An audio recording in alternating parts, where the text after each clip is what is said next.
Okay, let's look at the product dimension hierarchy, including the product dimension. Okay, I just created it.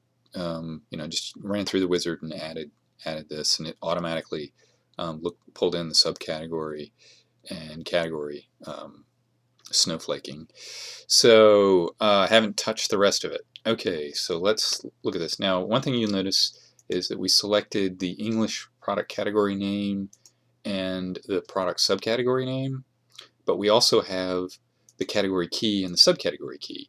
When you have the keys available for an attribute, you should not also have the name, because you can get that from here.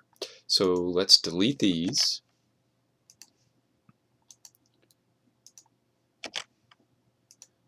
Okay, and now what we do is we go into the subcategory key and we look for the name column and we select the English product subcategory name.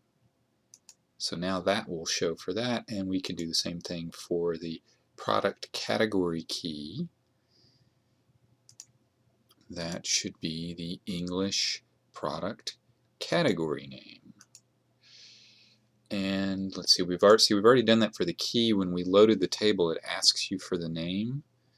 So it already has the English product name for the product key.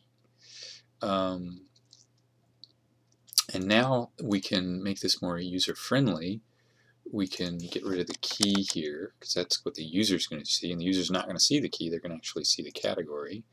And here again, they're not going to see the key, they're going to see the category. And they're not going to see the product key, they're going to see the product.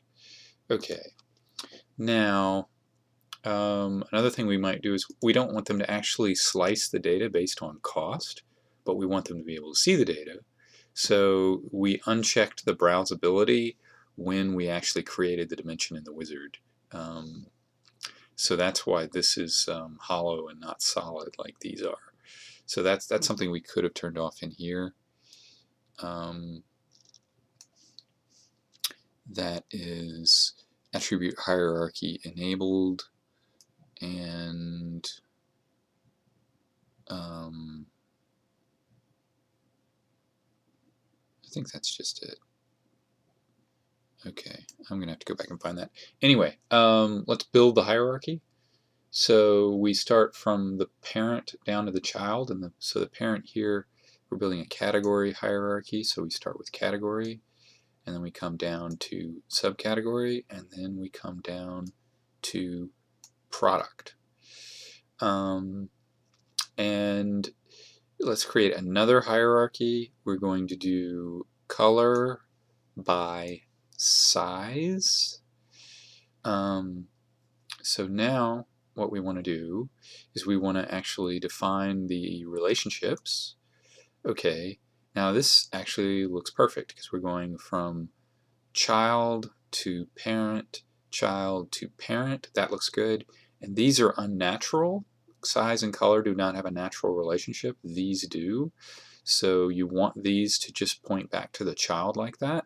Also, you want the arrowheads to stay hollow, because that means we have a flexible relationship type because it's unnatural.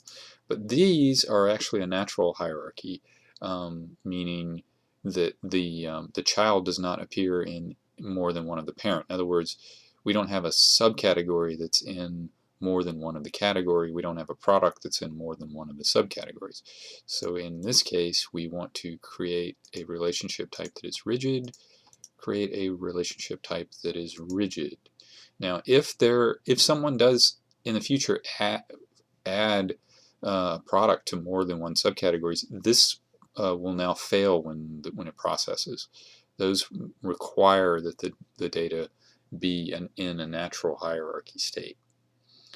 Okay, so now we have that. Now one thing we want to do is we want to make sure that these are not browsable.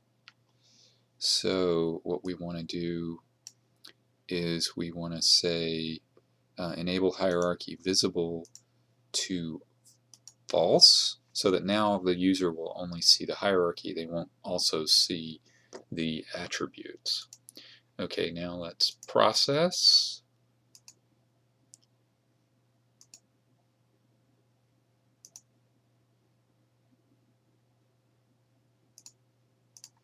Now we can go into browse and check our work, and we can see something. We got something wrong because, oh, we haven't refreshed. Okay. Now, okay, see now we've got hierarchy 1, hierarchy 2. We need to rename those. So hierarchy 1 is our products. So as you can see, we can go bikes, mountain bikes. So as you can see, there's only bikes under bikes. There's only components under components. There's only clothing under clothing. So this is a natural hierarchy. But if we look at the color and the size, we can see that there's a 44 size under blue and there's a 44 size under black. So that makes this unnatural. And we can see that it is working, and it is working well because we there's something that isn't named here. This is actually a data issue. Yeah, this is data issues. Okay, so what else would we want to do? I think that's good. We just have to leave this like that. It's going to yell at us here, but that's because it's an unnatural hierarchy, and you just have to leave it like that.